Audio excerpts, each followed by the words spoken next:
আসসালামু আলাইকুম। পঞ্চম শ্রেণীর শিক্ষার্থী বন্ধুরা, তোমাদের গণিত বইয়ের 90 পৃষ্ঠার 18 নং সমস্যার সমাধান দেখো। একটি আয়তাকার বাগানের ক্ষেত্রফল 729 বর্গমিটার, এর প্রস্থ 22.5 মিটার হলে দৈর্ঘ্য নির্ণয় করো। তাহলে আয়তের দৈর্ঘ্য কি? আয়তকার আয়তকার বাগানের দৈর্ঘ্য সমান কি? ক্ষেত্রফল ভাগ প্রস্থ। ক্ষেত্রফল ভাগ প্রস্থ, এটা হচ্ছে আয়তকার বাগানের তোমার দৈর্ঘ্যের সূত্র, ক্ষেত্রফল ভাগ প্রস্থ। তো দেখো এখানে আমাদের ক্ষেত্রফল দেওয়া আছে কত? ক্ষেত্রফল দেখো দেওয়া আছে 729, তাই তো? ভাগ প্রস্থ দেওয়া আছে কত?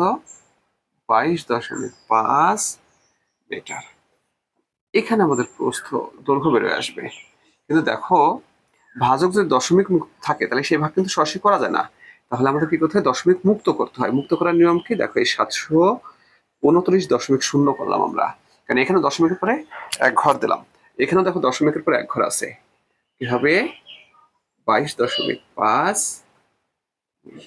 এখন দেখো দশমিকের ঘরে ঘরে কিন্তু মিলে গেছে, এখানে দশমিক পরে এক ঘর, এখানে দশমিক পরে এক ঘর, এটা উঠে যাবে। 729 ভাগ 225 মিল। তাহলে আমরা একটু রাফে ভাগ করে দেখি। 225 729। তাহলে কয়বার যাবে? 3 বার যায়, তাই না? কত হয়? 3 5 15, 5 হাতে 1, 3 2 6 1 7, 3 2 6, কত হবে এখানে? 4। তোমার সাথে কত হলে 12 হবে? 5 হলে আমি কেটে নেবো কাকে? দেখো এই শূন্যটাকে কেটে আনলাম, কতবার যাবে? 2 বার যাবে। কত হয়? 450। শূন্য 5 14 হবে 9 হলে। এখন দেখো এখানে দশমিক দিলে এখানে একটা শূন্য ফ্রি পাবো, তাই না? তাহলে কতবার যায় দেখো? 4 বার। 4 বার 900 হয়। তাহলে দৈর্ঘ্য কত হবে আমাদের? 32.4 মিটার।